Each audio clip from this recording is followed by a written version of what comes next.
Mr. Matcher 8:45 a.m. Some polytechnics lost hundreds of students and millions of dollars last year, annual reports show. Photo, RNZ, Clare Eastham-Farrelly. The institutes have begun publishing their 2017 results and they show some suffered more than others in a downturn that wiped about 5,000 full-time students from the sector's books last year. Of the 9 institutes that had published their reports by the 18th of May, 7 suffered a drop in enrollments last year and 4 ran up deficits totaling more than $20 million. Toyohomai lost more than 1,000 students, 15% of its total, and had a $10 million deficit.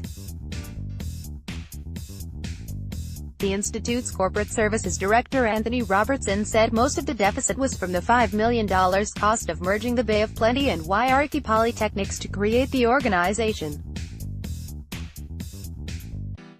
However, the fall in enrollments also hurt, with the institute losing 400 domestic students and nearly 700 foreign students.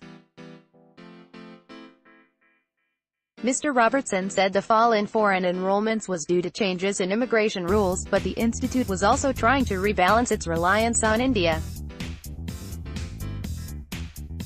Manukau Institute of Technology reported a $7 million deficit after enrollments fell 10%, or more than 700 full-time students, almost all of them domestic.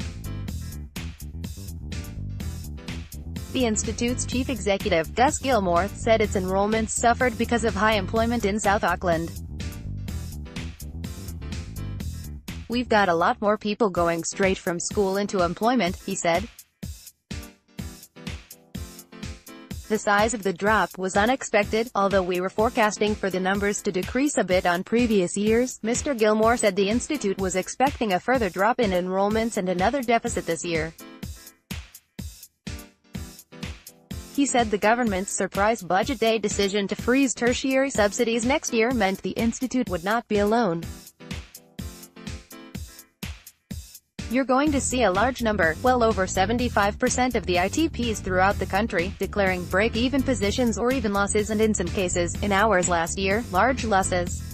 The annual reports showed Northlands Polytechnic had a $3 million deficit last year after enrollments dropped by 200 domestic students, while Nelson Marlborough Institute of Technology lost about 170 foreign students and had a $2 million deficit.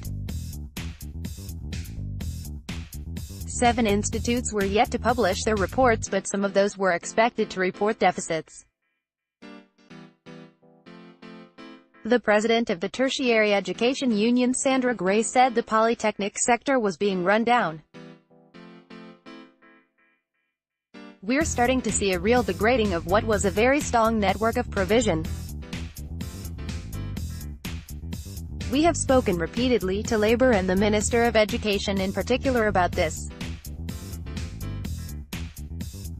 We have to act, and we have to act fast." Ms. Gray said institutes would have to close courses and lay off staff in order to cope with the ongoing drop in enrollments and lack of government funding.